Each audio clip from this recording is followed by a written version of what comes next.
The Delhi hotel Inferno probe is picking pace, glaring new details pointing towards the series of lapses that led to the loss of the 21 innocent lives.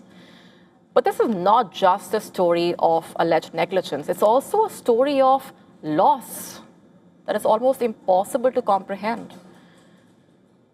In heartbreaking details that have come to the surface, a family that had come to Delhi to stand by an ailing father never made it back home.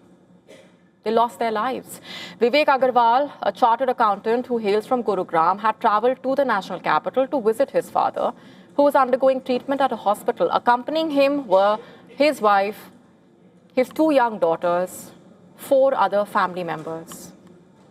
They checked into the bed and breakfast in South Delhi's Malviya Nagar. They were having breakfast when tragedy struck. Within minutes, flames and thick smoke engulfed the building. All 8 members of that family died. The only immediate survivor of the family is Vivek's 8-year-old father, the very person they had come to see. And their story is only one of many heartbreaking accounts emerging from that deadly incident. In one of the most haunting scenes discovered by the rescuers, a woman was found sitting on a toilet seat. She rushed into the washroom in that desperate bid to save her life and to escape from that blaze. Her head resting on the shoulder of that man seated beside her. He held her in an embrace as they waited for help that never arrived. Eventually, they died together. As the human toll of this tragedy becomes clearer, the investigation is now widening into how exactly such a disaster was even allowed to unfold. Questions surfacing over the actions of the property owner. He was arrested last night. He told investigators he left the area as the building burned out of fear. He admitted this during his questioning reportedly. Instead of stopping to assist the evacuation or the rescue efforts, reportedly, he drove away allegedly and spent hours wandering before being traced by the police. Additionally, the hotel's manager, the person responsible allegedly for the day-to-day operations of that hotel, remains absconding. Key licenses of the hotel were issued in his name reportedly.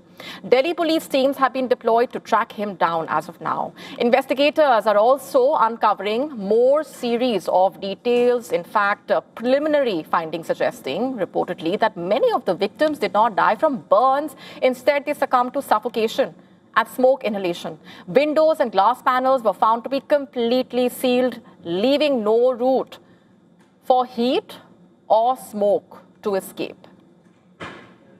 There was no apparent emergency exit.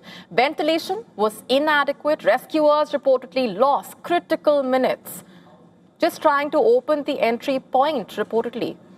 An iron mesh barrier along the access route had to be cut through before teams could reach those trapped inside, reportedly. As the fire spread, toxic smoke quickly filled up the structure, reducing visibility, cutting off the escape routes, and leaving the occupants with few options. As several of them, in fact, jumped from the buildings to escape the situation. Investigators also found that access to the basement was locked, delaying the rescue operations. Each of these findings reportedly forming part of that wider investigation. In fact, questions that have been raised over the building design, over the alleged fire safety violations.